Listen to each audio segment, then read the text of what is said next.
In the early years of the American Republic, there was a widespread belief among its founders that political parties were not only unnecessary, but dangerous.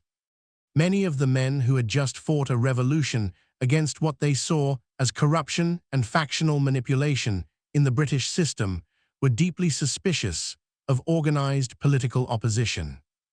They imagined a republic guided by virtuous leaders who would rise above narrow interests and govern for the common good. Yet within a decade of ratifying the Constitution, the United States found itself divided into fiercely organized, bitterly opposed political parties. This transformation was not sudden, nor was it accidental. It emerged from ideological disagreements, personal rivalries, disputes over foreign policy, and an increasingly aggressive and partisan press. In many ways, the very forces that the founders feared most became the engines that shaped American democracy. To understand how America's first party system was born, we must begin in the anxious aftermath of independence. The Articles of Confederation had created a loose alliance of states, wary of centralized authority. The Revolutionary War had been won, but the peace exposed weaknesses that threatened to unravel the new nation. Congress lacked the power to tax, struggled to pay debts, and could not compel states to comply with national decisions. Economic instability spread. Farmers faced foreclosures. Interstate trade was chaotic. Rebellions, most famously Shays' Rebellion in Massachusetts in 1786 and 1787, revealed the fragility of Republican government when confronted with economic distress and popular unrest. The Constitutional Convention of 1787 was convened to address these problems.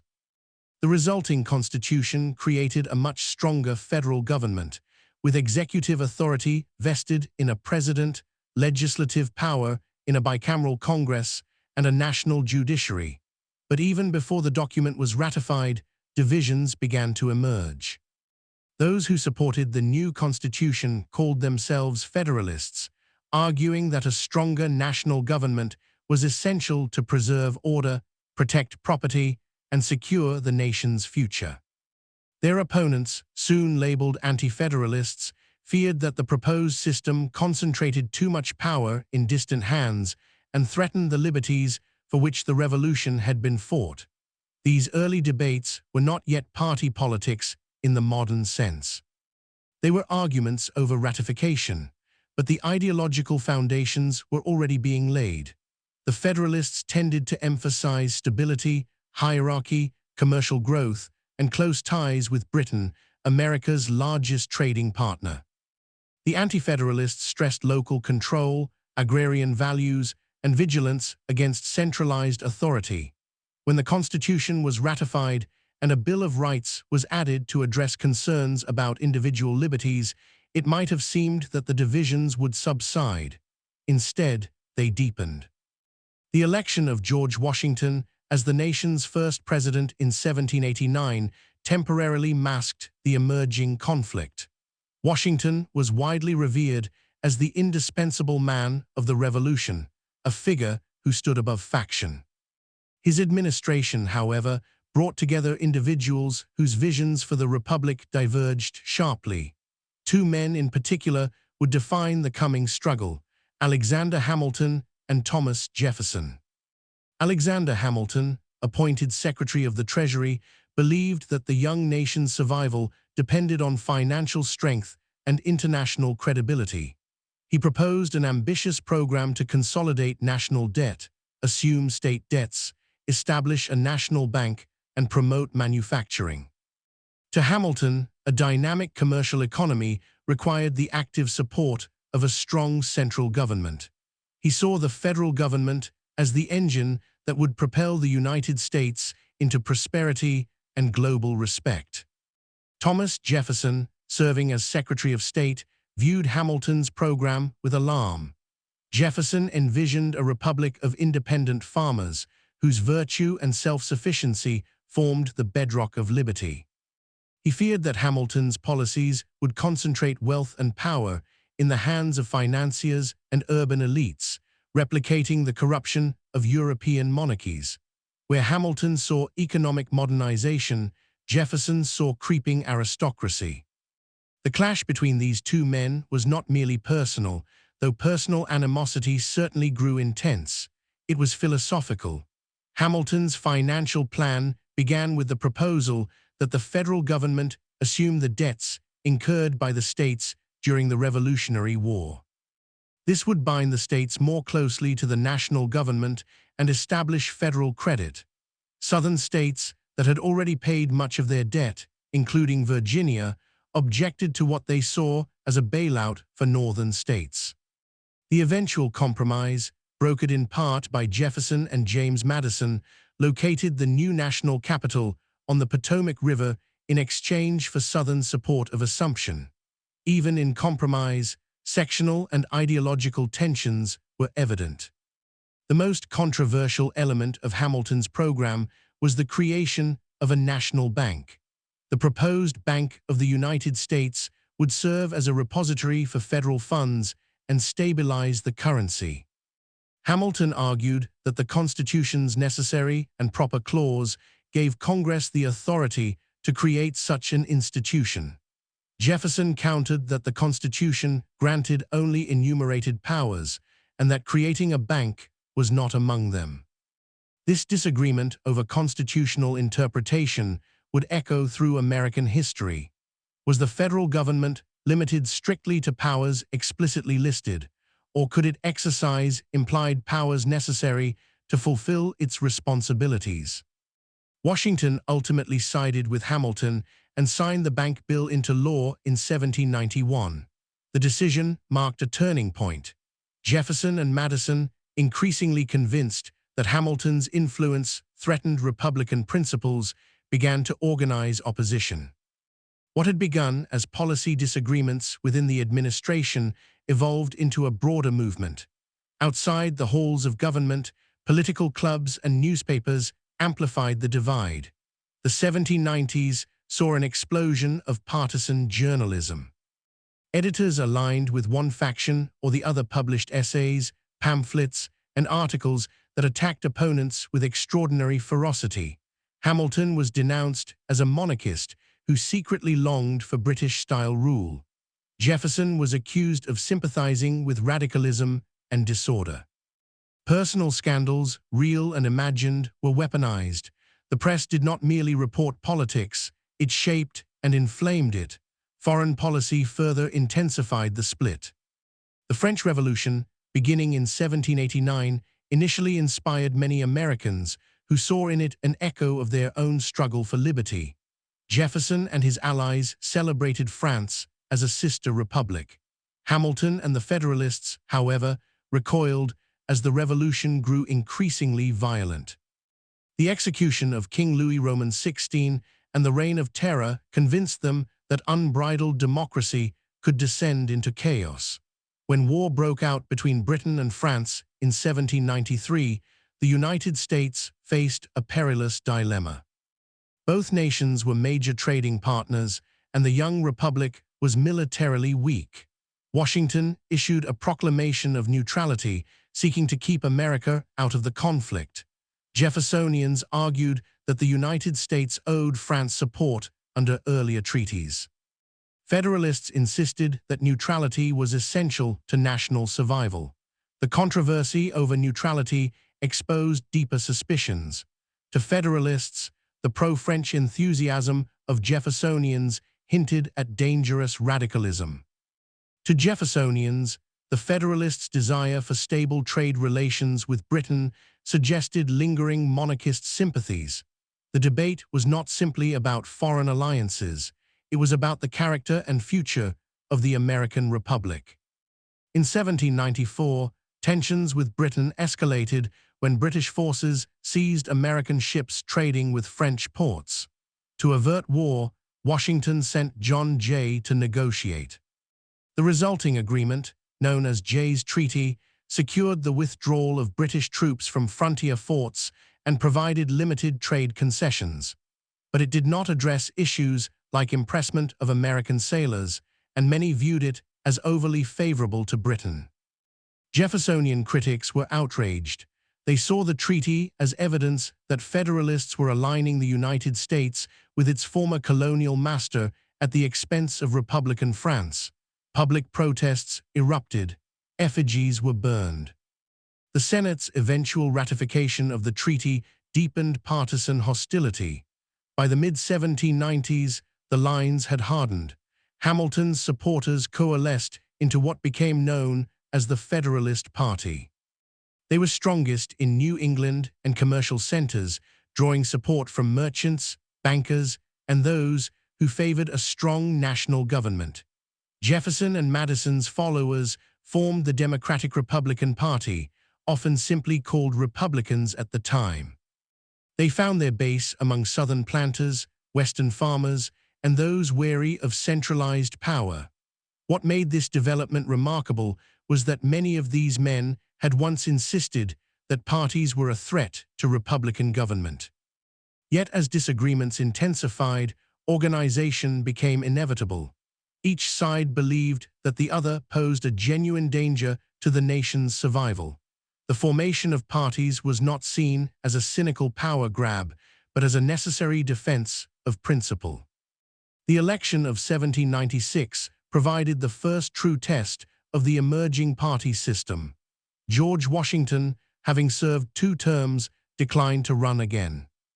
In his farewell address, he warned explicitly against the dangers of faction, arguing that political parties could lead to division, revenge, and ultimately despotism.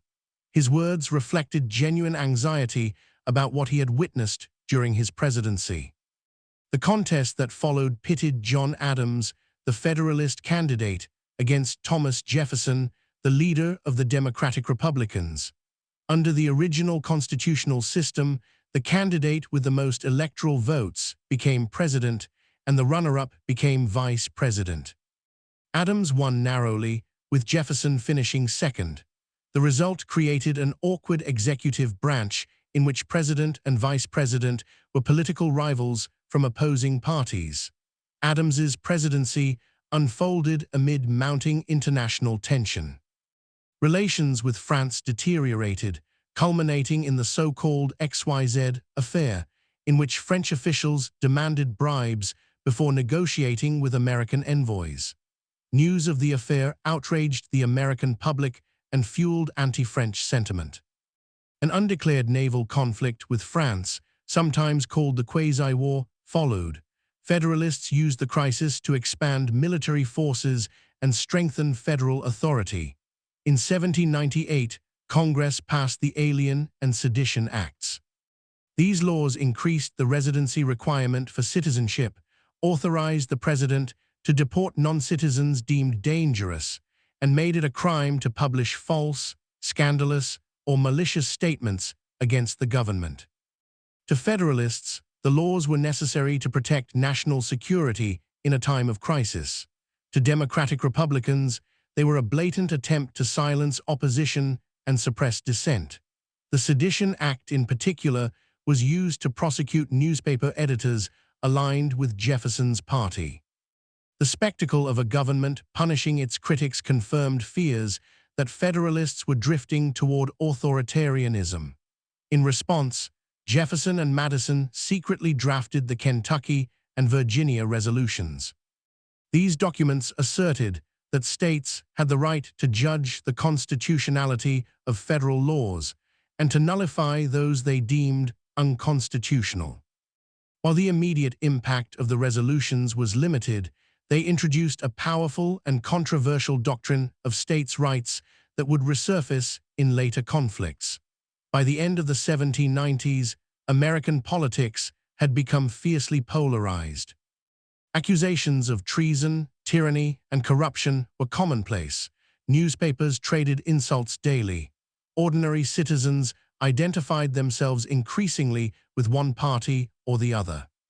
What had begun as elite disagreements over fiscal policy and foreign affairs had evolved into a mass political movement. The election of 1800 would become the culmination of this first phase of party development, testing whether the young republic could survive a peaceful transfer of power between bitterly opposed factions. But before that dramatic contest unfolded, the foundations of party organization, ideological identity, and media warfare had already been firmly laid, transforming the political landscape of the United States in ways that its founders had once hoped to avoid. As the century drew to a close, the United States stood at a crossroads. The experiment in Republican government was barely a decade old under the Constitution, yet the political culture had already shifted dramatically. What had once been an uneasy debate among statesmen had become a nationwide contest between organized parties, each convinced that the other threatened the revolution's legacy. The election of 1800 would not merely determine who occupied the presidency. It would test whether partisan rivalry could coexist with constitutional order. John Adams entered the campaign burdened by division within his own Federalist ranks. Though a committed Federalist, he was never fully trusted by the party's most ardent faction, which remained closely aligned with Alexander Hamilton. Hamilton, who had resigned as Secretary of the Treasury in 1795, still exerted enormous influence behind the scenes. He considered Adams too independent, too prone to act on personal judgment rather than party discipline. Adams, for his part, resented Hamilton's meddling and suspected that Hamilton sought to control the administration indirectly. The rift became visible during the quasi-war with France. Adams, despite anti-French sentiment, pursued a diplomatic resolution and eventually secured a treaty ending hostilities in 1800. Many high Federalists, particularly Hamilton, had favored a more aggressive stance and the expansion of military power. Adams's commitment to peace alienated key figures within his own party, weakening his position as the election approached. Meanwhile, the Democratic Republicans were more unified than ever. Thomas Jefferson, still vice president, emerged as their presidential candidate, with Aaron Burr of New York as his running mate. The party had learned from earlier contests. In 1796, a lack of coordination had allowed Jefferson to finish second rather than first. This time, Republican leaders worked carefully to ensure that all their electors voted strategically. The campaign of 1800 was ferocious. Federalist newspapers warned that a Jefferson presidency would usher in atheism, mob rule, and the collapse of social order. They portrayed him as a dangerous radical, sympathetic to the bloodshed of the French Revolution. Republican editors retaliated by accusing Adams and the Federalists of monarchist ambitions, alleging that they sought to establish hereditary rule and crush civil liberties under laws like the Sedition Act. The press became the primary battlefield. Editors were often openly affiliated with one party, and their pages dripped with invective. Personal attacks were not only common, but expected. Hamilton himself dealt a blow to Adams by publishing a lengthy pamphlet criticizing the president's character and leadership. Though intended to influence electors in favor of a different Federalist candidate, the document ultimately exposed internal divisions and damaged the party as a whole. When the electoral votes were counted, an unexpected crisis emerged. Jefferson and Burr each received 73 electoral votes, resulting in a tie. Under the Constitution, the election was thrown to the House of Representatives, where each state delegation would cast one vote. Though the outgoing Congress still contained a Federalist majority, many Federalists despised Jefferson. Some considered supporting Burr instead, believing him more malleable or at least less ideologically committed. For days, the House remained deadlocked. Ballot after ballot failed to produce a majority. The specter of constitutional breakdown loomed. Rumors circulated of potential violence or extralegal maneuvers. In the background, Alexander Hamilton intervened once again. Despite his deep opposition to Jefferson's principles, Hamilton considered Burr unprincipled and dangerous. He lobbied fellow Federalists to support Jefferson as the lesser of two evils. After 36 ballots, the stalemate broke. Jefferson was elected president and Burr became vice president. The crisis revealed flaws in the original electoral system, leading to the 12th Amendment, which required electors to cast separate votes for president and vice president. But more importantly, the outcome demonstrated something extraordinary. For the first time in modern history, power had transferred peacefully between rival political parties through constitutional means. Jefferson later called it the Revolution of 1800, not because of bloodshed, but because it represented a shift in political direction achieved without violence. Federalists stepped aside. Republicans assumed control. The Republic endured. Yet Jefferson's presidency did not eliminate partisan tension. Instead, it revealed the complexities of governing within a party system. Though he had denounced Federalist policies, Jefferson approached power with pragmatism. He reduced the size of the army, cut certain taxes, and allowed the Alien and Sedition Acts to expire. But he did not dismantle the Bank of the United States, nor did he radically undo Hamilton's financial framework. In practice, the structures established during the 1790s proved durable. One of the most significant episodes of Jefferson's presidency was the Louisiana Purchase in 1803. When France, under Napoleon Bonaparte, offered to sell the vast Louisiana territory, Jefferson faced a dilemma. The Constitution did not explicitly authorize the acquisition of foreign land. As a strict interpreter of federal power, Jefferson had once argued against implied powers. Yet the opportunity was too great to ignore. The purchase doubled the size of the United States and secured control of the Mississippi River. Jefferson chose pragmatism over rigid ideology, just as Hamilton had once done in arguing for implied powers. The irony was not lost on observers. The episode underscored a central truth of early American party politics. Ideological lines were often clear in opposition, but governing demanded flexibility. While Jefferson's party dominated national politics in the early 1800s, the Federalists gradually declined. Their strength remained concentrated in New England, but they struggled to broaden their appeal. The War of 1812, declared under President James Madison, further weakened them. Many Federalists opposed the war, seeing it as unnecessary and economically damaging, particularly to maritime commerce. At the Hartford Convention in 1814 and 1815, delegates from several New England states gathered to voice grievances and propose constitutional amendments. Though their demands were relatively moderate, the timing proved disastrous. News of the convention coincided with reports of American military successes and the signing of the Treaty of Ghent. Federalists were branded as disloyal and out of touch.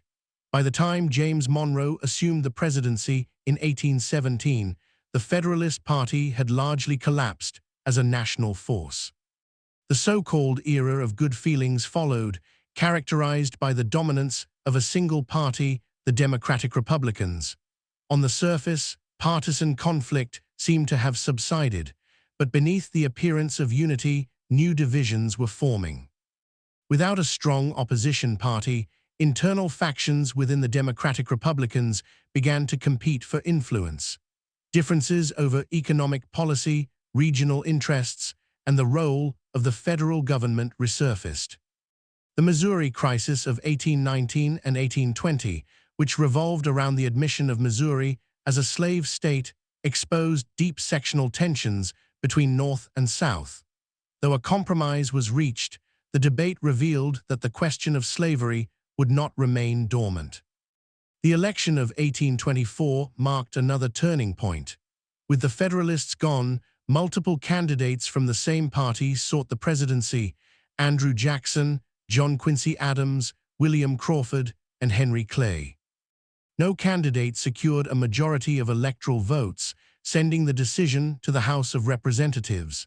There, Henry Clay threw his support behind John Quincy Adams, who was subsequently elected president. Adams then appointed Clay as Secretary of State. Supporters of Andrew Jackson denounced the outcome as a corrupt bargain. They argued that the will of the people had been thwarted by backroom deals. The controversy energized Jackson's followers and laid the groundwork for a new party alignment. By the late 1820s, the Democratic Party, centered around Jackson, had emerged as a distinct political force, while Adams and his allies coalesced into what would eventually become the National Republican Party and later the Whig Party. Thus, the disappearance of the first party system gave rise to a second. The pattern repeated: ideological differences, personal rivalries, and disputes over the direction of national policy crystallized into organized parties. Looking back at the 1790s, it becomes clear that the founders' hope of avoiding faction was perhaps unrealistic from the start. The Constitution itself created a dynamic arena in which competing visions could contend. A large republic with diverse regional interests, economic priorities, and philosophical commitments was unlikely to remain unified under a single, harmonious political consensus. The birth of American political parties was not a betrayal of the Revolution, but a product of it. The Revolution had unleashed powerful ideas about liberty, representation, and popular sovereignty. Those ideas did not point in only one direction. They invited interpretation and debate. Hamilton and Jefferson, Adams and Madison, Federalists and Democratic Republicans all claimed to be defending the true spirit of 1776. In the process, they established patterns that endure to this day: organized opposition, partisan media, ideological polarization, and the peaceful transfer of power between rival parties. What began as fierce personal and philosophical conflict ultimately strengthened the Republic by institutionalizing disagreement within constitutional boundaries.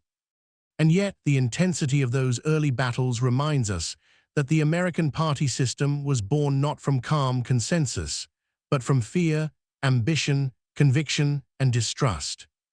It emerged from men who believed deeply in their vision of the nation's future and who were willing to fight, with words and ballots rather than weapons, to secure it. What is often forgotten in retrospect is just how fragile the entire experiment felt to those living through it. The United States in the 1790s was not yet the continental power it would become. It was a narrow band of states along the Atlantic seaboard, economically vulnerable, militarily weak, and politically untested. Every dispute carried existential weight. Every policy decision seemed to threaten either anarchy or tyranny. In that atmosphere, disagreement did not feel like routine politics. It felt like a struggle for survival. The ideological divide between the Federalists and the Democratic Republicans was rooted in fundamentally different assumptions about human nature and power. Federalists such as Alexander Hamilton believed that society was inherently unequal in talent and property, and that stable government required the leadership of the educated and propertied classes. They feared that too much democracy could devolve into mob rule, where fleeting passions overwhelmed reason and long-term stability. Their solution was not monarchy, as their opponents charged, but a carefully balanced republic with strong institutions capable of restraining volatility. Democratic Republicans, led intellectually by Thomas Jefferson and James Madison, began from a more optimistic view of the citizenry. They believed that independent farmers, spread across a vast continent, possessed a civic virtue that could sustain republican government.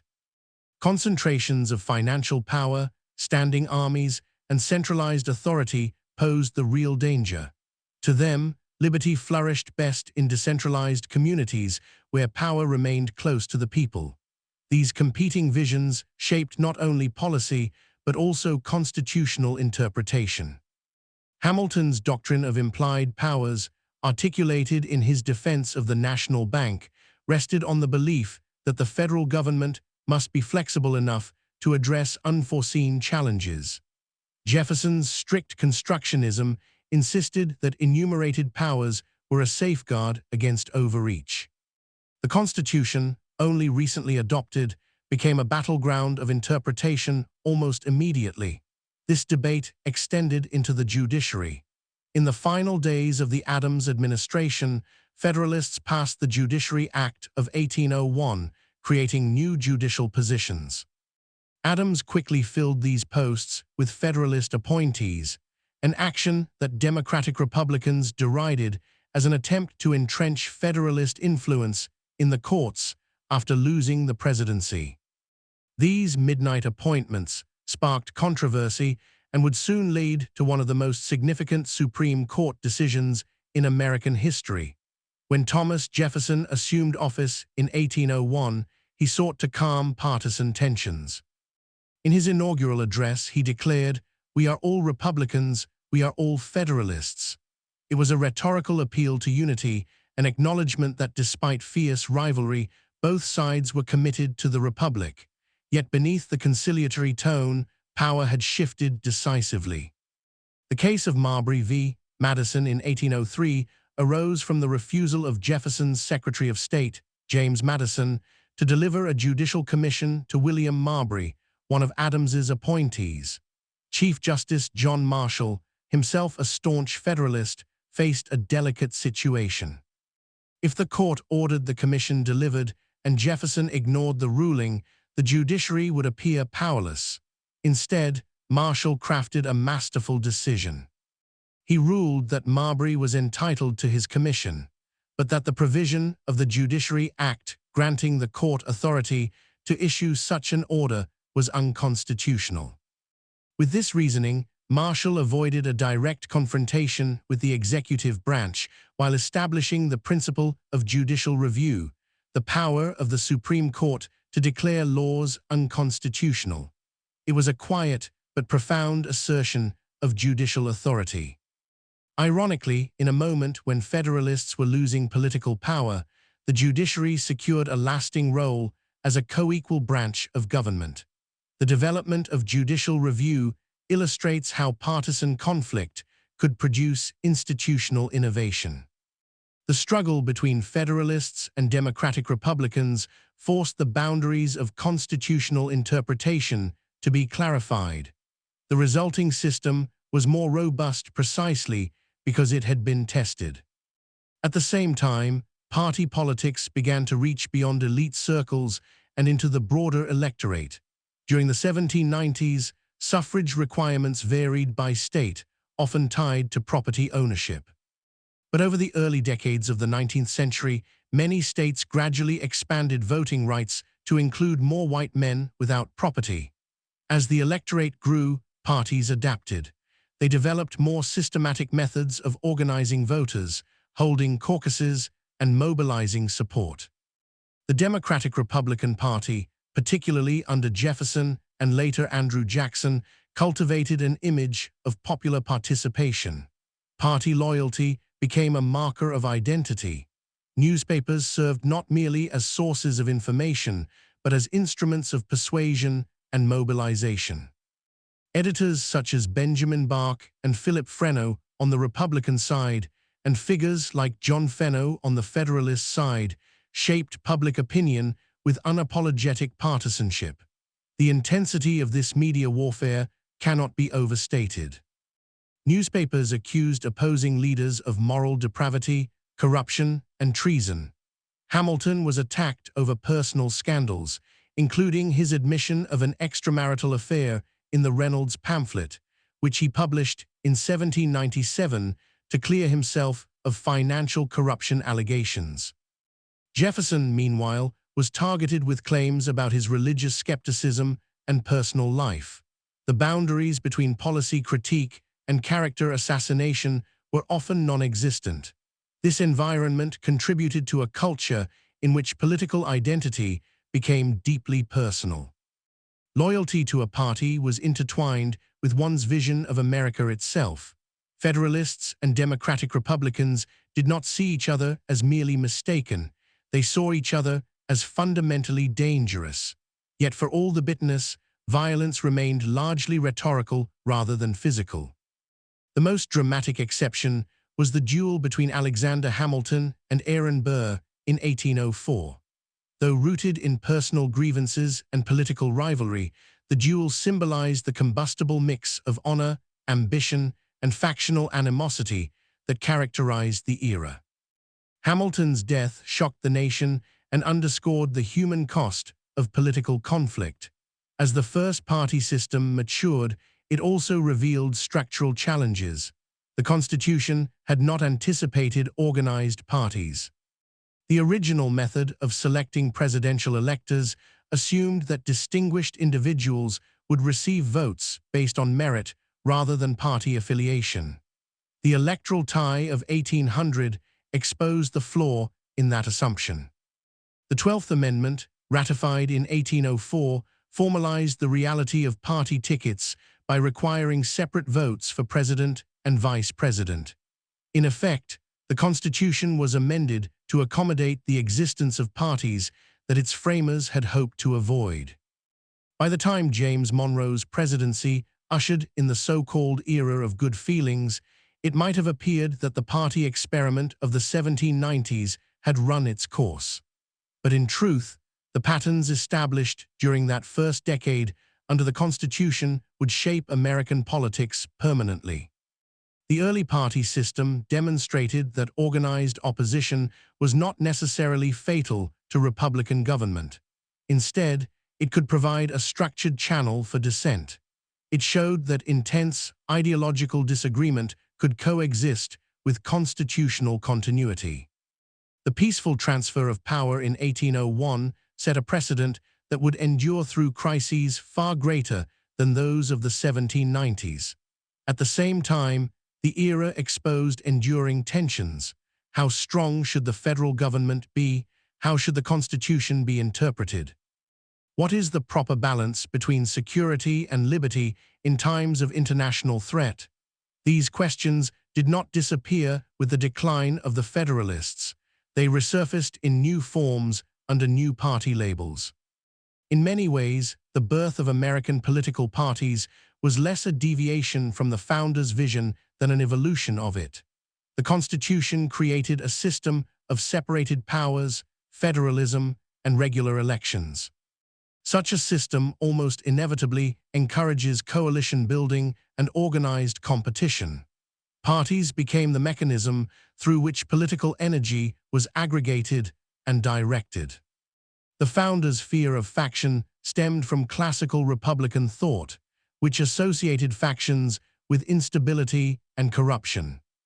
Yet James Madison himself, in Federalist No. 10, had argued that a large republic could control the effects of faction by multiplying interests and preventing any single group from dominating. The irony is striking. Madison, who had defended the Constitution against anti-federalist critics, later helped create a political party to oppose policies he believed endangered Republican principles. Thus, the first party system was born not from cynicism, but from conviction. Its leaders believed that they were safeguarding liberty. They organized not because they despised the Constitution, but because they sought to interpret and defend it according to their understanding.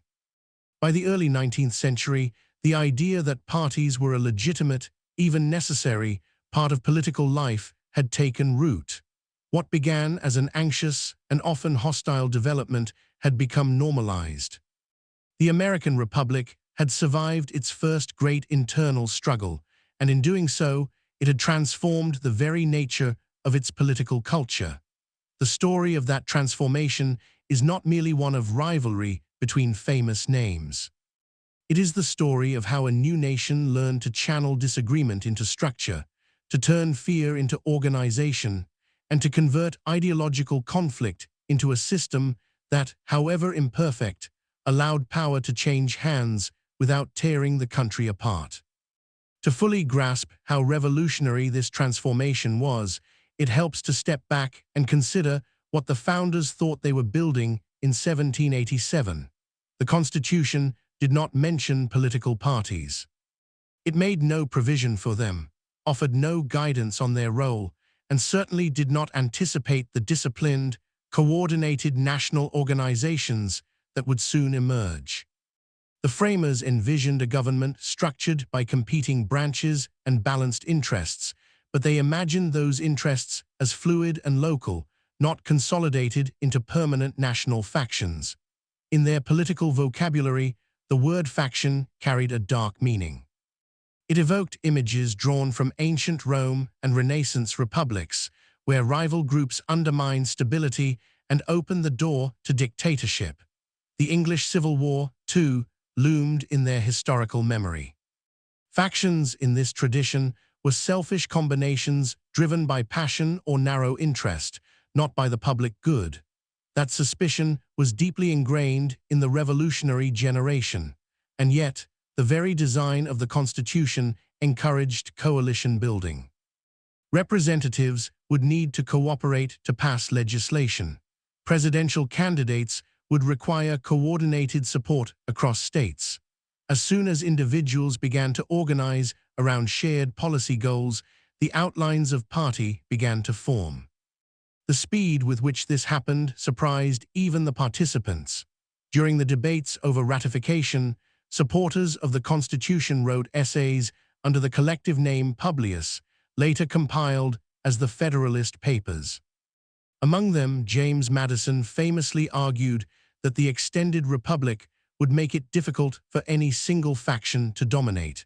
But Madison did not anticipate that organized factions would operate across the entire nation rather than being confined to local interests.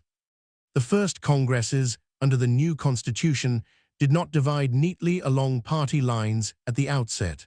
Alliances shifted issue by issue, but Hamilton's ambitious financial program served as a catalyst. By presenting a coherent and far-reaching plan, he forced members of Congress to define their positions not just on isolated measures, but on a broader vision of national development. Hamilton's funding and assumption proposals tied the economic fortunes of creditors to the federal government. Bondholders who had purchased government securities at discounted rates stood to gain if the national government honored them at full value. Critics charged that this created a moneyed interest aligned with federal power. The debate was not merely technical. It touched on deeper anxieties about corruption, speculation, and the influence of wealth in politics. Jefferson and Madison's opposition gradually took on organizational characteristics. They corresponded with allies in different states, coordinated newspaper messaging, and began to think in terms of electoral strategy. This was a crucial shift. Politics was no longer simply deliberation within Congress. It became a contest to shape public opinion and secure popular support in elections. The emergence of partisan newspapers was central to this development. In an age before electronic communication, newspapers were the lifeblood of political discourse. They were often subsidized by political figures and served as explicit organs of party ideology. Editors reprinted speeches, essays, and attacks from allied publications, creating a national conversation stitched together by print. The tone could be brutal. Federalist writers warned that Jefferson's victory would mean the Bible would be cast aside, and churches turned into temples of reason. Republican editors countered that Adams dreamed of crowns and titles, of recreating British aristocracy on American soil. To modern ears, such rhetoric may sound exaggerated, but to citizens who had recently fought a revolution, fears of tyranny or chaos were not abstract. They were vivid and immediate. Foreign policy crises heightened these fears. The French Revolution divided Americans almost from its outset. At first, celebrations erupted in American cities in honor of France's overthrow of monarchy. But as violence escalated in Paris and reports of executions spread, admiration turned to alarm among many Federalists. The arrival of Edmond Charles Jeniot, the French minister to the United States, in 1793 intensified tensions. Jeniot sought to recruit American privateers to attack British shipping and appealed directly to the American public, bypassing the Washington administration. Federalists saw this as blatant interference in domestic affairs. Jeffersonians were more sympathetic but wary of provoking war. Washington ultimately demanded Jenner's recall, reinforcing the principle that foreign policy would be controlled by the federal government, not by public enthusiasm. The neutrality controversy crystallized party identities. Hamilton, writing as pacificus, defended the president's authority to declare neutrality. Madison, under the pseudonym Helvidius, responded that such power rested with Congress. These essays were not merely theoretical. They were public arguments intended to sway opinion.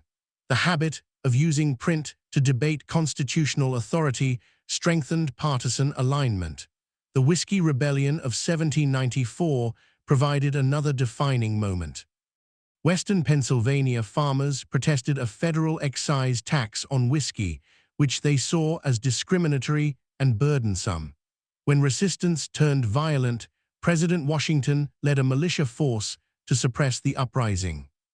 Federalists viewed this as a necessary assertion of federal authority and the rule of law. Democratic Republicans worried about the use of military force against citizens and questioned whether the tax itself was just.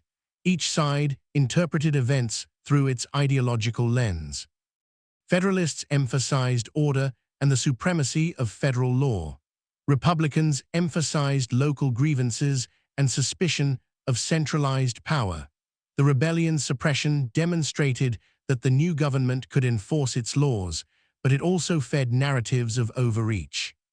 As the 1790s progressed, elections became increasingly structured by party machinery. State legislatures and party caucuses selected candidates. Political leaders coordinated slates of electors for presidential contests. Voters, though still limited by property requirements in many states, began to identify themselves as Federalists or Republicans.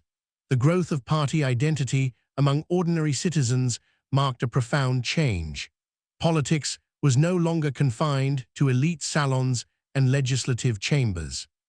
It entered taverns, churches, and town meetings.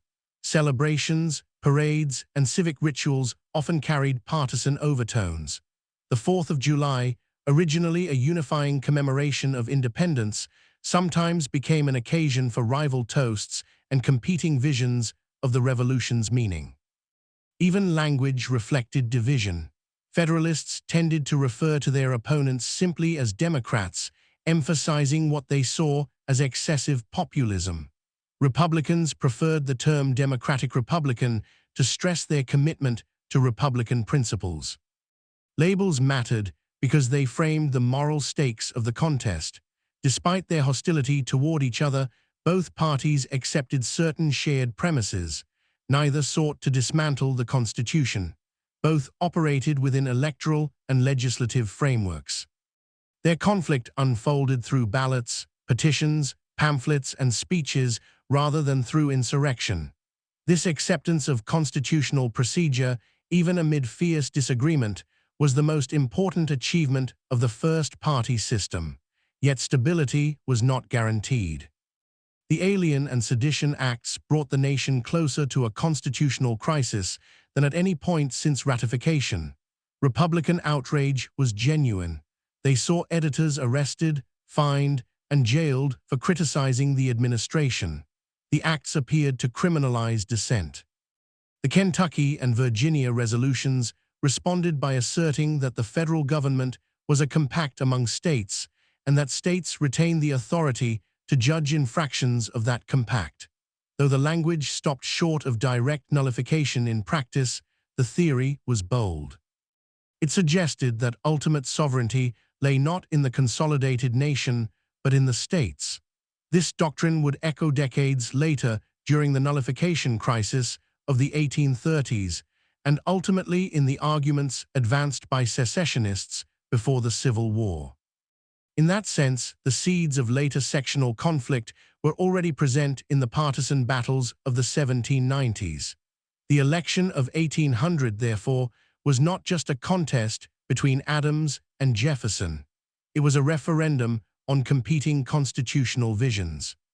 When Jefferson prevailed and Federalists relinquished power peacefully, It demonstrated that the system could absorb deep ideological shifts without collapsing. Over time, the sharpness of the original divide softened. Jefferson himself moderated certain positions once in office. The Federalists, marginalized after 1800, struggled to redefine themselves, but the precedent had been set. Organized parties were now embedded in American political life. What began as improvised coalitions had evolved into enduring institutions. Leaders coordinated strategy across states. Newspapers acted as party mouthpieces. Voters increasingly aligned with national platforms. The American political system had developed a new layer, one not foreseen in the constitutional blueprint, but now inseparable from its operation.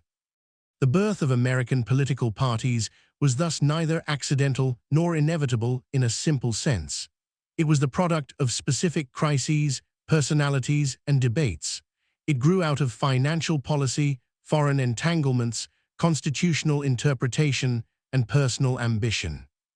It was fueled by fear of tyranny on one side and fear of anarchy on the other.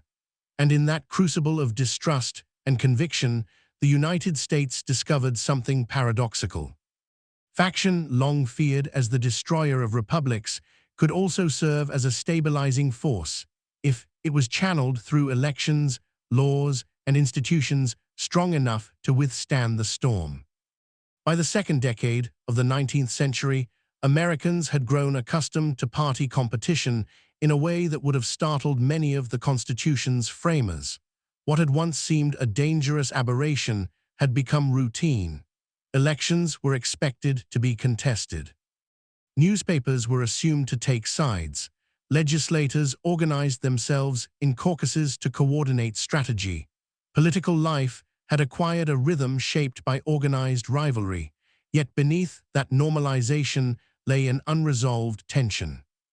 If parties were now accepted as legitimate instruments of political expression, were they serving the public good or merely entrenching new forms of power?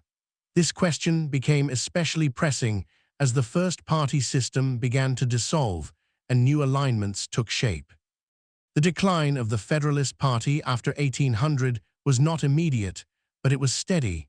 Their base of support, concentrated in commercial New England, limited their national reach. Their opposition to the War of 1812 proved politically disastrous. Many Federalists believed the war, declared against Great Britain under President James Madison, was unnecessary and economically ruinous. New England merchants suffered from trade disruptions and embargoes. When delegates from several New England states gathered at the Hartford Convention in late 1814 to discuss grievances and propose constitutional amendments, they aimed to assert regional interests within the Union. However, the timing could not have been worse. As the convention concluded, news arrived of Andrew Jackson's victory at the Battle of New Orleans and the signing of the Treaty of Ghent, which ended the war. A surge of nationalist pride swept the country. The Federalists' complaints were overshadowed by celebration. They were painted as disloyal, even treasonous. Though the Hartford Convention did not advocate secession, suspicion lingered. The party never fully recovered its credibility. With the Federalists marginalized, the Democratic-Republican Party became the dominant national force. James Monroe's presidency, beginning in 1817, symbolized this dominance. He toured the country, projecting an image of unity and reconciliation. A Boston newspaper famously described the period as the era of good feelings, suggesting that partisan bitterness had faded. But the absence of a formal opposition did not mean the absence of disagreement. Instead, conflict moved inward. Factions developed within the ruling party, often shaped by regional and economic interests. The question was no longer Federalist versus Republican. It was which version of republicanism would prevail. Economic policy once again proved a fault line. After the War of 1812, there was growing support for what became known as the American system, championed by Henry Clay. It included a national bank, protective tariffs to nurture domestic industry, and federal funding for internal improvements such as roads and canals. Supporters argued that these measures would bind the nation together economically and strengthen its independence. Opponents worried about federal overreach and sectional favoritism. Southern agricultural interests were wary of tariffs that raised the price of imported goods. Western farmers supported internal improvements but often distrusted financial institutions. The Second Bank of the United States, chartered in 1816, revived earlier constitutional debates about federal authority. Even without the Federalist label, the old arguments resurfaced in new forms. The tension between a strong central government promoting economic development and a more decentralized, agrarian vision of the republic remained unresolved. The Missouri Crisis of 1819 and 1820 shattered any illusion of lasting harmony. When Missouri applied for admission as a slave state, it threatened to upset the balance between free and slave states in the Senate. The debate that followed was fierce and sectional. Northern legislators sought to restrict the expansion of slavery. Southern leaders defended it as essential to their economic and social order. The Missouri Compromise, engineered in part by Henry Clay, admitted Missouri as a slave state and Maine as a free state, while prohibiting slavery north of a designated line in the Louisiana Territory. It preserved a temporary balance, but it also underscored a stark reality: the most explosive issue facing the nation cut across party lines. The first-party system had been shaped primarily by disagreements over economic policy, foreign affairs, and constitutional interpretation. Now slavery emerged as a sectional force that would challenge any party alignment built solely on economic or ideological lines. The election of 1824 exposed the fragmentation within the dominant Democratic-Republican Party. Four major candidates sought the presidency, all nominally members of the same party: Andrew Jackson, John Quincy Adams, William Crawford, and Henry Clay. Jackson won a plurality of both the popular and electoral vote, but not a majority. Under the Constitution, the decision went to the House of Representatives. Henry Clay, eliminated from consideration but wielding influence as Speaker of the House, threw his support behind John Quincy Adams. When Adams was elected and subsequently appointed Clay as Secretary of State, Jackson's supporters cried foul.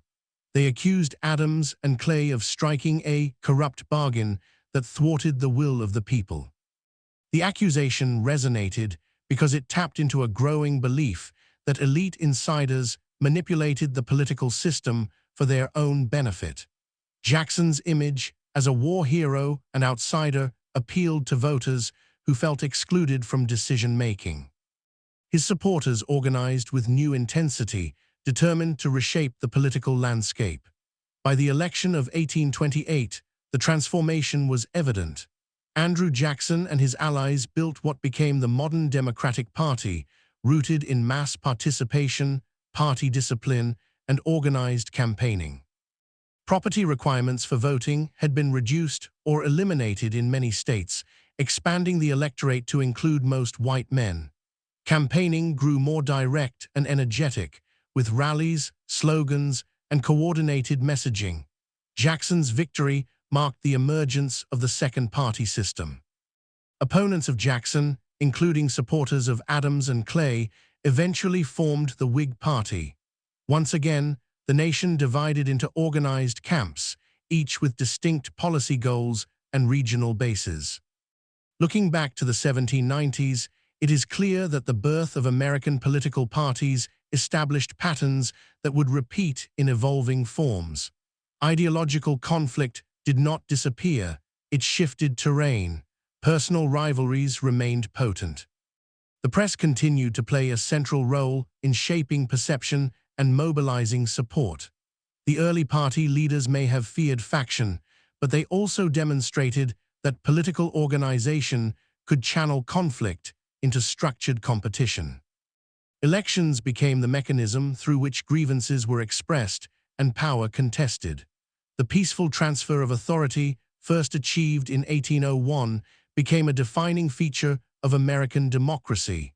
At the same time, the intensity of early partisan warfare left a lasting imprint.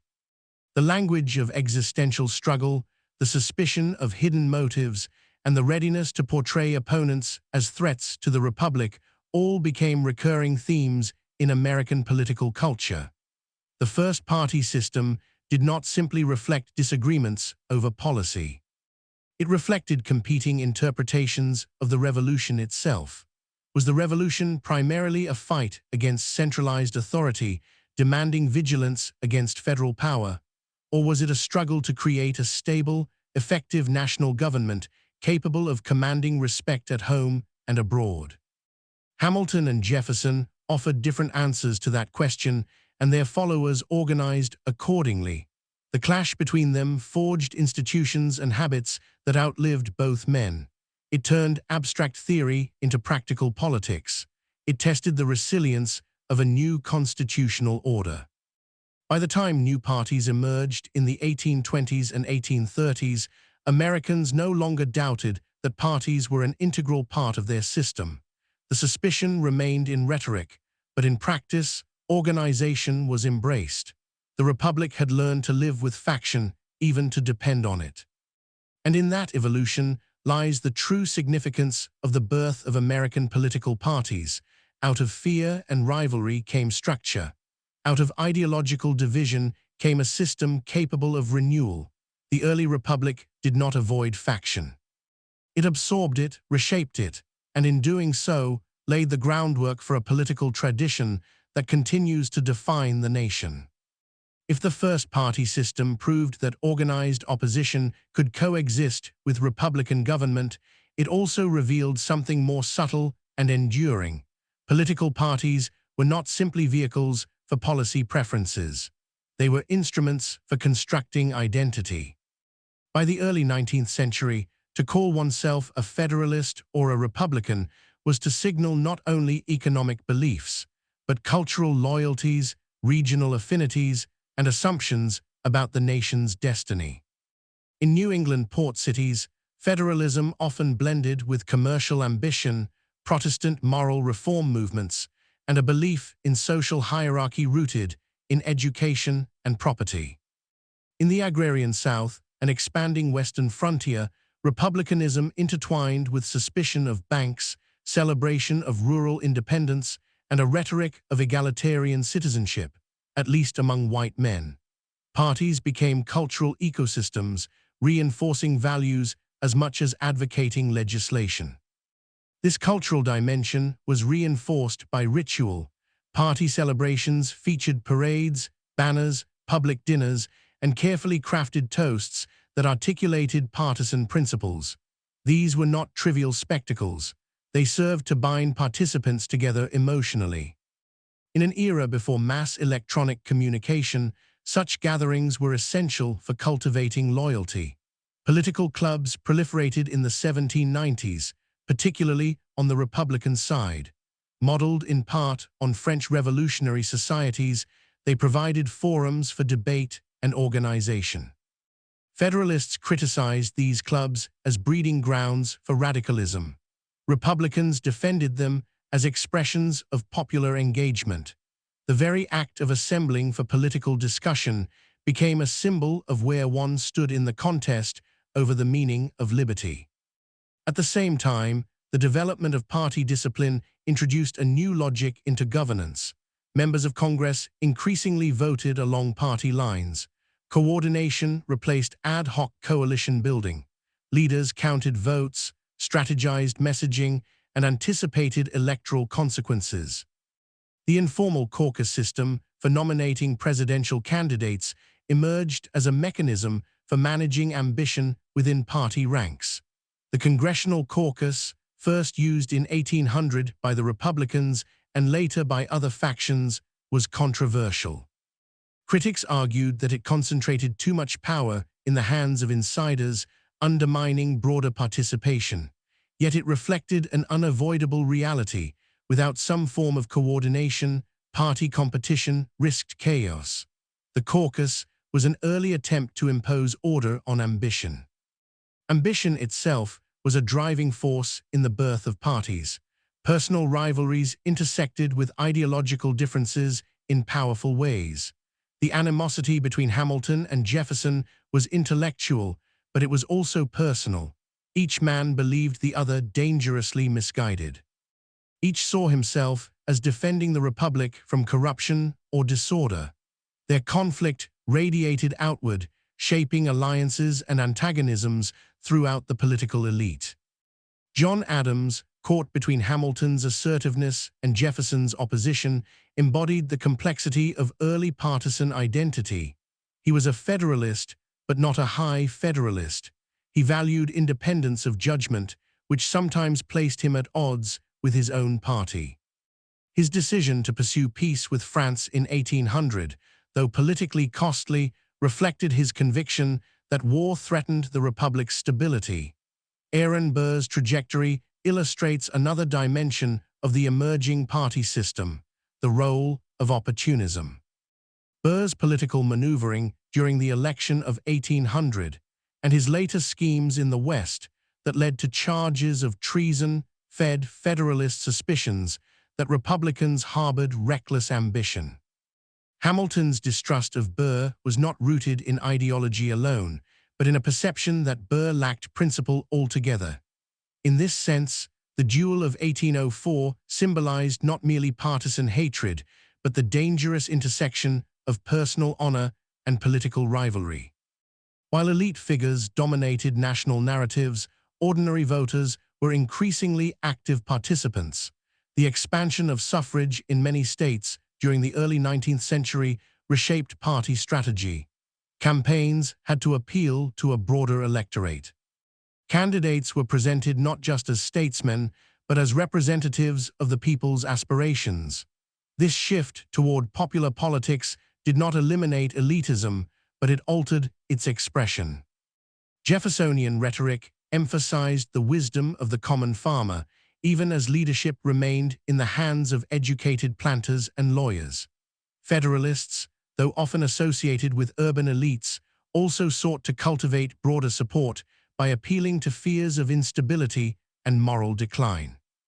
The interplay between rhetoric and reality became a hallmark of American party politics.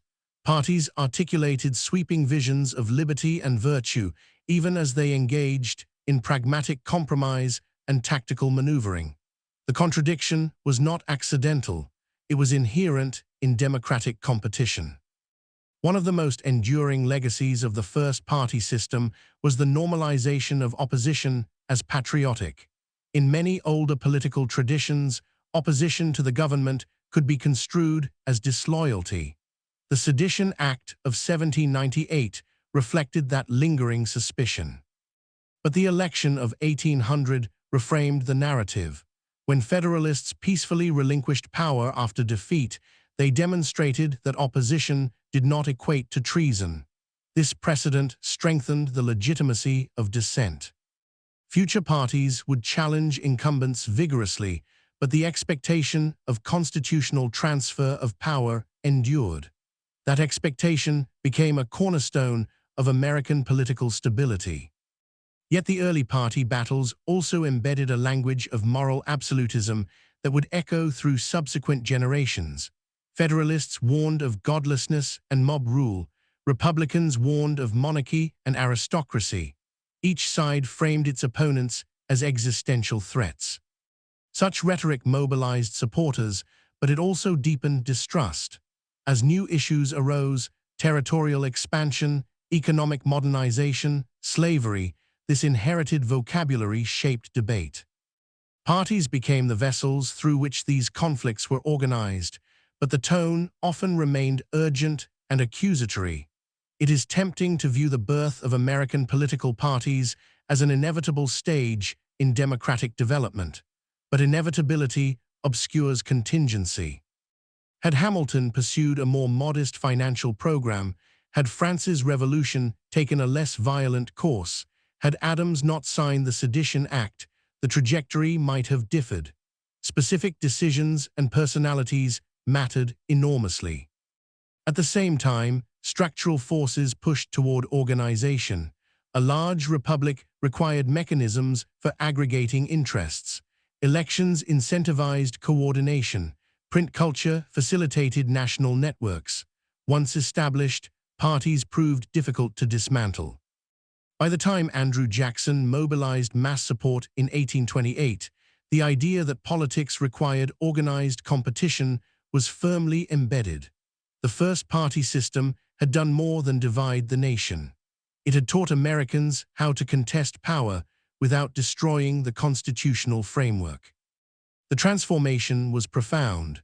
In 1787, the framers worried that faction would tear the republic apart. By the 1820s, Americans understood that faction, structured as party, was the means by which the republic functioned. The birth of American political parties was thus not a single event, but a process, messy, contentious, and deeply human. It began with debates over debt and constitutional clauses. It intensified through foreign crises and legislative overreach. It survived scandal, duels, and electoral deadlock. And through it all, the United States discovered that disagreement, when institutionalized, could become a source of resilience rather than ruin. What makes the emergence of America's first party system so remarkable is not simply that parties formed, but that they formed so quickly after a revolution fought in the name of unity. The generation that declared independence had presented a common front against Britain. They had spoken the language of shared sacrifice and collective destiny. Yet once independence was secured and a new constitutional order established, unity fractured with startling speed. Part of this was unavoidable. The revolution had not erased regional differences. New England's shipping interests, the Middle Atlantic's commercial and agricultural mix, the plantation economies of the South, and the restless frontier settlements beyond the Appalachians all possessed distinct priorities. During the war, these differences were subordinated to the cause of independence. In peace, they reasserted themselves. The Constitution itself was a bundle of compromises designed to accommodate these regional interests. The Great Compromise balanced representation between large and small states. The Three-Fifths Compromise addressed the political weight of slavery without resolving its moral contradiction. The document was less a blueprint for harmony than a framework for managing disagreement. In that sense, the birth of parties can be seen as an extension of the constitutional process.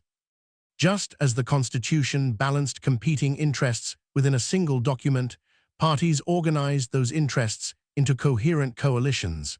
They were mechanisms for negotiation as much as confrontation. Yet the intensity of early partisan conflict suggests something deeper than routine bargaining. The revolution had unleashed competing interpretations of liberty. For some, liberty meant protection from concentrated power, whether royal, aristocratic, or financial. For others, liberty required order, stability, and institutions strong enough to defend the nation from internal and external threats. These interpretations were not easily reconciled. Alexander Hamilton's vision of national greatness required credit, manufacturing, and centralized authority. He believed the United States could not remain a loose confederation of agrarian communities if it wished to survive in a world dominated by European empires. His policies aimed to tie economic elites to the success of the federal government, creating what he considered a virtuous cycle of stability and growth. Thomas Jefferson, by contrast, feared that such integration of wealth and power would replicate the corrupt systems of Europe. He believed that widespread landownership among independent farmers was the surest safeguard of republican virtue. To him, an overbearing financial system and standing army threatened to erode the simplicity and equality that made liberty possible. Both men claimed the mantle of the revolution. Both saw themselves as guardians of its legacy. Their disagreement was not superficial. It reflected divergent assessments of human nature, economic development, and geopolitical reality. Personal dynamics amplified ideological differences. Hamilton's brilliance and assertiveness made him formidable but polarizing. Jefferson's quiet intellect and indirect political maneuvering fostered suspicion among opponents. John Adams's pride and sensitivity alienated allies as well as adversaries. Aaron Burr's ambition fed distrust across factions. These were not abstract forces, they were human beings with egos, fears, and rivalries. The media environment magnified every dispute. Newspapers were partisan by design. Editors were political actors, not neutral observers. Pamphlets circulated rapidly, reprinting accusations and rebuttals across state lines. Literacy rates were relatively high for the period, and political reading was a common pastime. Public opinion became a force that leaders could not ignore. The Sedition Act prosecutions demonstrated how volatile this environment could be. Federalist authorities targeted Republican editors who criticized the administration, arguing that false statements undermined public order. Republicans responded that truth and criticism were essential to Republican government. The trials became political theater, rallying opposition rather than silencing it. In many ways, the backlash against the Sedition Act strengthened the Republican Party. It provided tangible evidence for claims that Federalists harbored authoritarian tendencies. When Jefferson won the presidency in 1800, it was not merely a partisan victory. It was a repudiation of what many voters saw as an assault on civil liberties. The peaceful transfer of power that followed did not erase suspicion, but it redefined the stakes. Federalists retained influence in commerce, in the judiciary, and in certain states. They continued to criticize Republican policies. But they did so as an opposition party within a system whose legitimacy they accepted. That acceptance was not trivial. Across the Atlantic, Europe was convulsed by war and revolution. Regimes rose and fell violently. In that context, the American ability to manage intense political rivalry without descending into bloodshed was extraordinary. The lessons of the first party system would echo through subsequent crises. When new parties formed in the 1820s and 1830s, they inherited both the organizational tools and the rhetorical habits of their predecessors. Campaigns became more elaborate, voter turnout increased, party loyalty deepened. At the same time, unresolved tensions persisted. The question of how far federal power should extend remained central.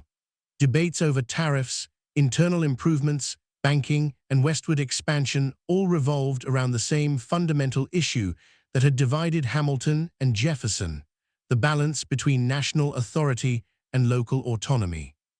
Slavery, largely peripheral to the first party system's central disputes, grew increasingly dominant in the second and third.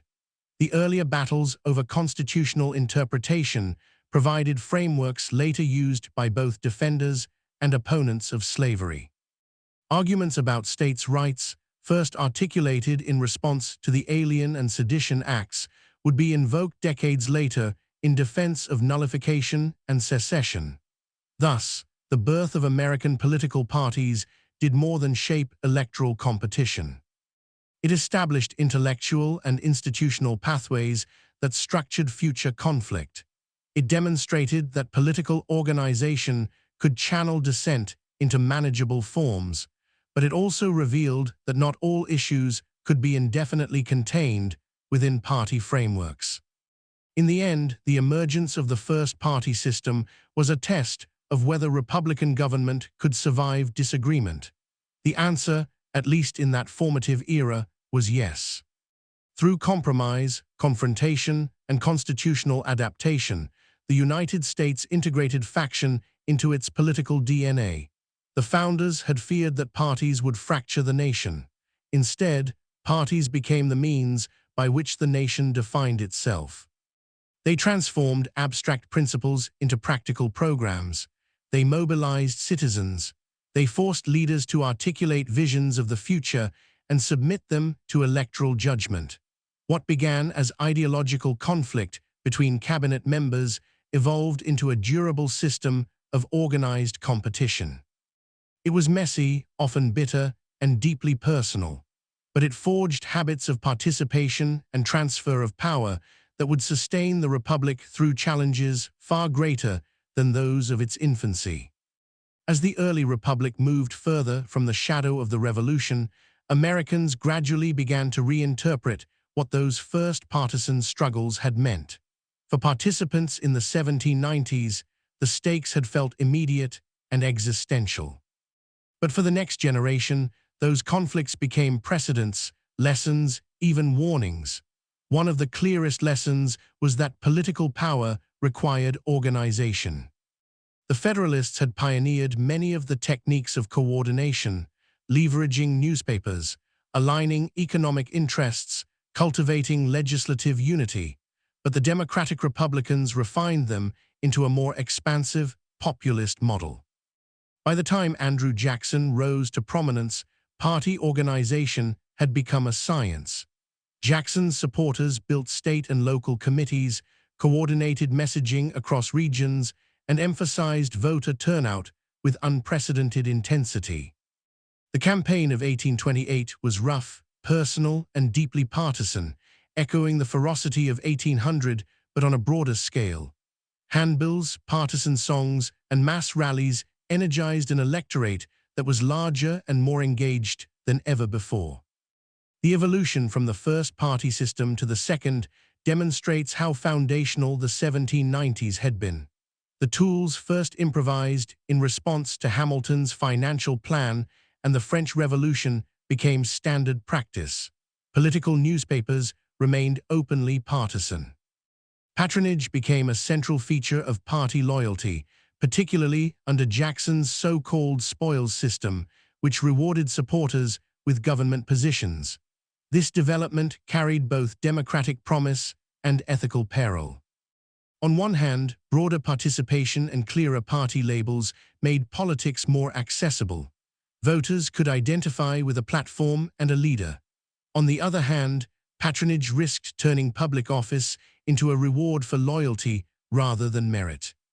Yet even critics of the spoils system operated within the party framework. They did not seek to abolish parties, they sought to reform their practices. That shift in perspective underscores how thoroughly parties had become embedded in American political life. Looking back to the founding era, it becomes clear that the birth of parties was not simply about Hamilton versus Jefferson or Federalists versus Republicans. It was about adapting Republican theory to political reality. The founders had drawn heavily from classical and Enlightenment thought, which emphasized civic virtue and warned against faction.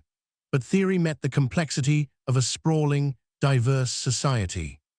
In practice, citizens did not abandon their economic interests, regional loyalties, or ideological commitments in the name of abstract unity.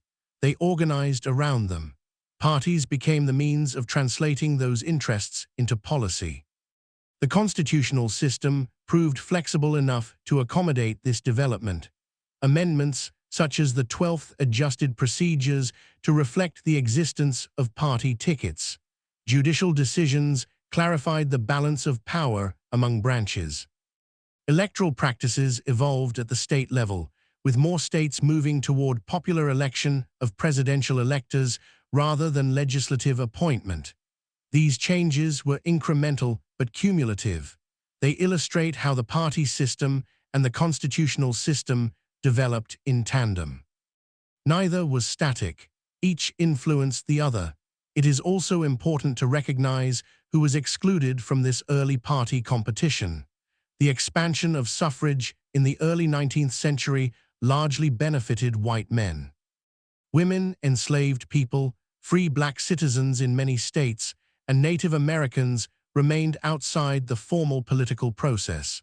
Parties debated liberty and representation while tolerating profound exclusions. In this sense, the birth of American political parties reflected both the promise and the limits of the early republic. It institutionalized disagreement among those recognized as political participants, but it did not challenge the boundaries of participation itself. Those struggles would come later, and they too would unfold within party frameworks. The memory of the first party system endured as both inspiration and caution. Leaders invoked the peaceful transfer of power in 1801 as proof of Republican resilience. At the same time, they remembered the bitterness of the Sedition Act prosecutions and the electoral deadlock of 1800 as reminders of how close the nation had come to crisis. Over time, the language of faction lost some of its sting. Parties were criticized, satirized, and reformed, but they were no longer regarded as inherently illegitimate. Instead, they were understood as expressions of pluralism, a recognition that a vast republic could not speak with a single voice. This acceptance did not eliminate polarization. The rhetoric of existential struggle resurfaced in moments of intense conflict, particularly over slavery. But the framework for contesting power remained electoral and constitutional, at least until sectional division overwhelmed party structures in the 1850s. In tracing the birth of American political parties, we see the interplay of ideas and interests, personalities and principles. We see how fear of centralized authority produced one coalition, while fear of disorder produced another. We see how foreign revolutions and domestic rebellions sharpened lines that might otherwise have remained blurred. Most importantly, we see how a young republic confronted the reality that unity without difference was impossible. Instead of dissolving under the weight of disagreement, it developed mechanisms to manage it. Parties were not the disease the founders had feared. They became the immune system of the constitutional order, sometimes inflamed, sometimes imperfect, but essential to its survival. The story of their birth is therefore not merely a chapter in early American history. It is the origin story of a political culture defined by organized competition, ideological conviction, and the recurring challenge of balancing liberty with order. In the decades after the first party system took shape, Americans rarely paused to reflect on how radical its emergence had been. The mechanics of party politics became so familiar that their novelty faded from view. Yet if we return to the fragile years of the 1790s, we can see just how uncertain the outcome truly was. There was no guarantee that organized opposition would remain peaceful. The world offered plenty of counterexamples. The French Revolution, which had once inspired American sympathy, spiraled into terror and then dictatorship. European coalitions rose and fell in bloodshed. Even within the United States, local unrest, from Shays' Rebellion to the Whiskey Rebellion, had revealed how quickly protest could turn violent. The fact that national partisan conflict did not explode into sustained violence was not inevitable. It depended on choices. Leaders chose, sometimes reluctantly, to operate within constitutional boundaries. When Jefferson won in 1800, Federalists could have resisted more aggressively. When Adams lost, he could have clung to power. When the House deadlocked over Jefferson and Burr, factions might have turned to extra-legal measures. Instead, negotiation prevailed. This pattern repeated itself in smaller ways throughout the early Republic, when the Supreme Court asserted judicial review in Marbury v. Madison. Jefferson disagreed with aspects of the reasoning, but he did not defy the court outright. When the Hartford Convention stirred suspicion, the federal government did not suppress it by force. The commitment to process, even amid distrust, became a habit. That habit was reinforced by the rhythm of elections. Regular, scheduled contests for office created a safety valve. Political energy could be channeled toward the next campaign rather than toward insurrection. The knowledge that today's minority might become tomorrow's majority tempered, though it did not eliminate hostility. Over time, Americans came to see parties as vehicles for ambition as well as principle. Young politicians learned that advancement required aligning with a faction, building networks, and cultivating loyal supporters. The era of the solitary statesman, standing above organized politics, gradually receded. Even figures who claimed independence operated within partisan ecosystems. George Washington's warnings against faction, delivered in his farewell address, continued to be quoted for generations. But even Washington's presidency had not been free from partisan tension. By the end of his second term, he was widely associated with Federalist policies, whether he intended that association or not. The ideal of nonpartisan leadership proved difficult to sustain in practice. This tension between aspiration and reality lies at the heart of the birth of American political parties. The founders aspired to a republic guided by reason and virtue, insulated from destructive faction. The reality of governing a diverse, expansive nation produced organized rivalry instead. Rather than abandoning the constitutional experiment, Americans adapted it. The adaptation was not smooth. It required constitutional amendments, evolving electoral practices, and constant negotiation of norms. It required tolerating criticism that sometimes felt disloyal and rhetoric that sometimes felt incendiary. It required accepting that disagreement was not a sign of failure, but an inherent feature of self-government. The early party system also demonstrated the power of ideas to mobilize action. Hamilton's reports on public credit and manufacturing were not mere technical documents. They articulated a vision of national development. Jefferson's letters and public statements did not simply oppose policies. They offered an alternative future rooted in agrarian democracy. Voters responded to these visions, even if filtered through partisan newspapers. At the same time, material interests were never absent. Merchants favored policies that protected trade. Farmers evaluated taxes and land policy. Creditors and debtors saw government decisions in terms of gain or loss. Parties succeeded when they connected abstract principles to tangible concerns. In that sense, the birth of American political parties marked the beginning of a permanent dialogue between ideology and interest. Each election became a referendum not only on leadership, but on the direction of economic and social development. The consequences of this transformation extended beyond the early republic. The template established in the 1790s, ideological polarization, partisan media, organized campaigning, constitutional crisis, resolved through process, would recur in different forms across centuries. The names of parties would change, the issues would evolve, but the structure endured. When later generations faced their own defining conflicts, from the expansion of slavery to industrialization to civil rights, they did so within a framework shaped by the first party system. The capacity to form coalitions, articulate platforms, and contest power through elections traced its lineage to the battles between Federalists and Democratic Republicans. And so the birth of American political parties stands as one of the most consequential developments of the early republic. It emerged from ideological conflict, personal rivalry, foreign entanglement, and media warfare. It was messy and often acrimonious, but it forged a durable mechanism for managing disagreement in a free society.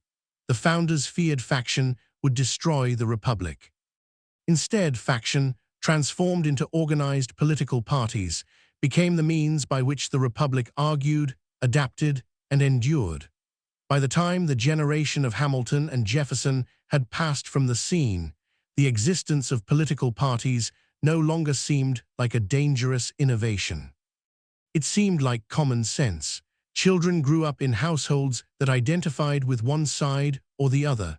Young men cast their first ballots already knowing which party banner they would stand beneath.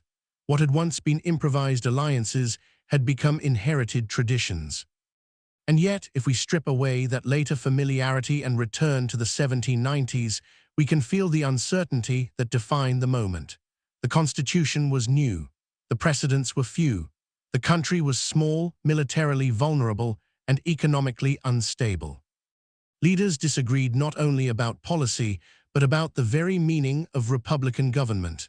In that environment, every dispute carried symbolic weight. The debate over a national bank was not just about credit and currency. It was about whether the Constitution was a flexible framework or a rigid contract. The argument over Jay's Treaty was not just about trade with Britain.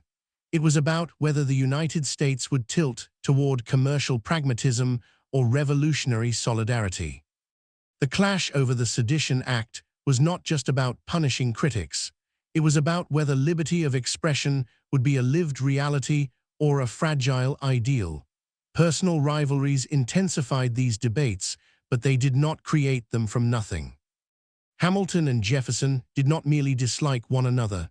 They represented divergent understandings of how fragile the Republic was and what it required to survive. To Hamilton, strength and credibility were paramount. To Jefferson, restraint and diffusion of power were the true safeguards. Both perspectives contained insight. A nation without financial stability and military capacity could be bullied by foreign powers. A nation without limits on authority could slide into oppression. The early party system was born from the tension between these truths. Foreign events sharpened the contrast.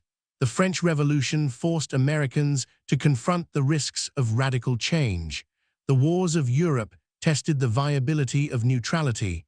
Domestic unrest tested the enforceability of federal law. Each crisis demanded choices, and those choices aligned leaders into opposing camps. The press ensured that these alignments did not remain confined to the capital. Newspapers carried arguments into small towns and rural communities. They translated abstract constitutional debates into vivid narratives of danger and hope. They exaggerated, accused, and sometimes misled, but they also engaged citizens in political life. In the process, Americans learned to see themselves not only as residents of states or members of local communities, but as participants in a national political contest. That shift in identity was profound. It created a shared vocabulary of party labels, national elections, and ideological platforms. The election of 1800 crystallized this transformation. It demonstrated that fierce opponents could compete for power and that the loser could step aside without violence. The 12th Amendment formalized the mechanics of party tickets. The judiciary asserted its interpretive authority. The constitutional system bent under strain but did not break. From that point forward, parties were not anomalies. They were fixtures. They would evolve, fracture, merge, and realign. They would be blamed for corruption and praised for mobilizing participation, but they would remain central. The birth of American political parties was therefore not a betrayal of Republican ideals, but an adaptation of them. It acknowledged that in a large and diverse society, consensus would be rare. Organized competition provided a way to manage difference without suppressing it. The founders' fear of faction was rooted in history. They had seen republics crumble under the weight of internal division. What they discovered, through trial and conflict, was that division could be structured rather than denied. Parties could serve as channels rather than weapons. This discovery did not eliminate the dangers of polarization. It did not prevent future crises. But it established a precedent. Disagreement would be fought through ballots, speeches, and legislation, not through coups or kings.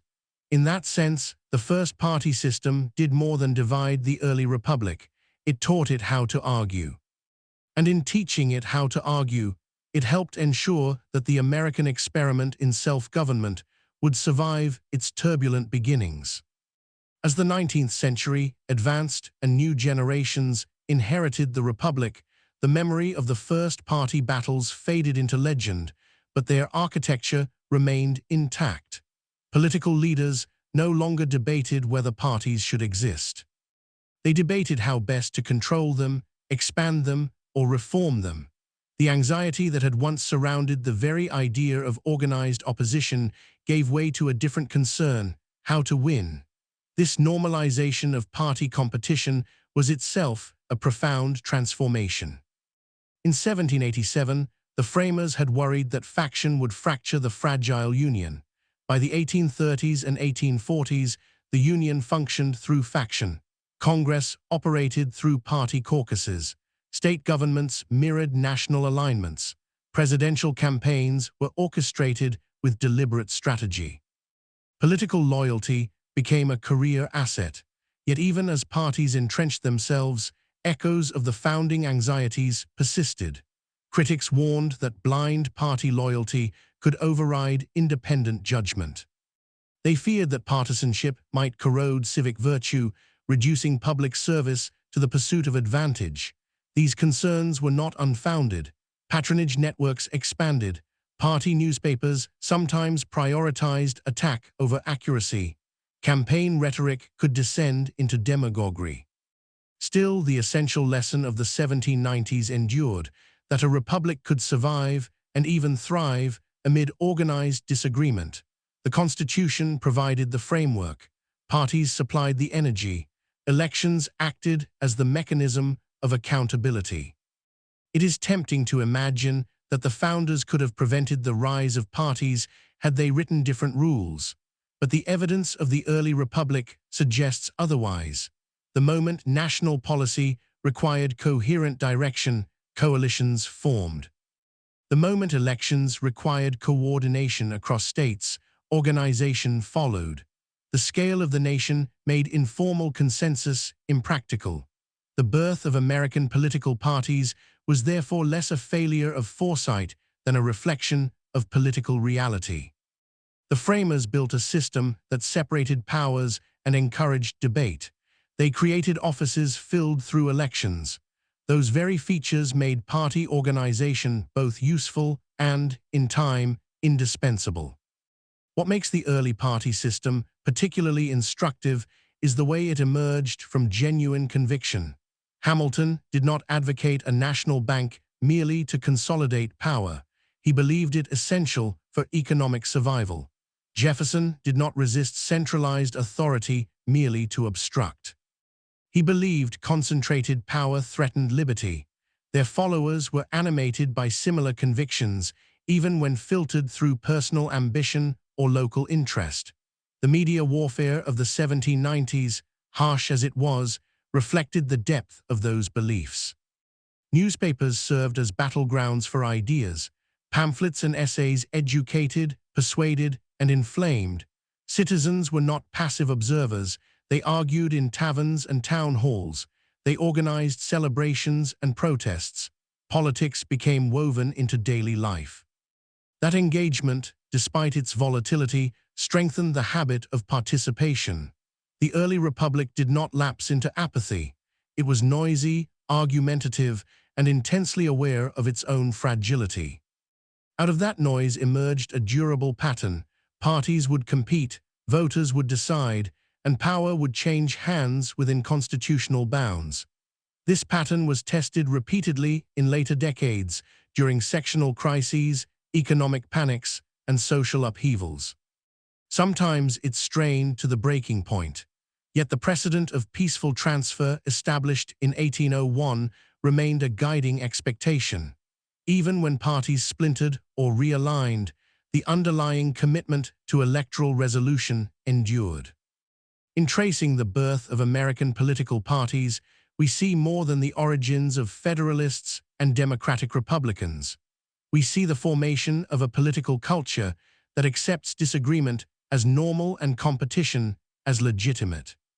We see how ideological conflict, personal rivalry, foreign pressure, and media innovation combine to reshape a constitutional experiment.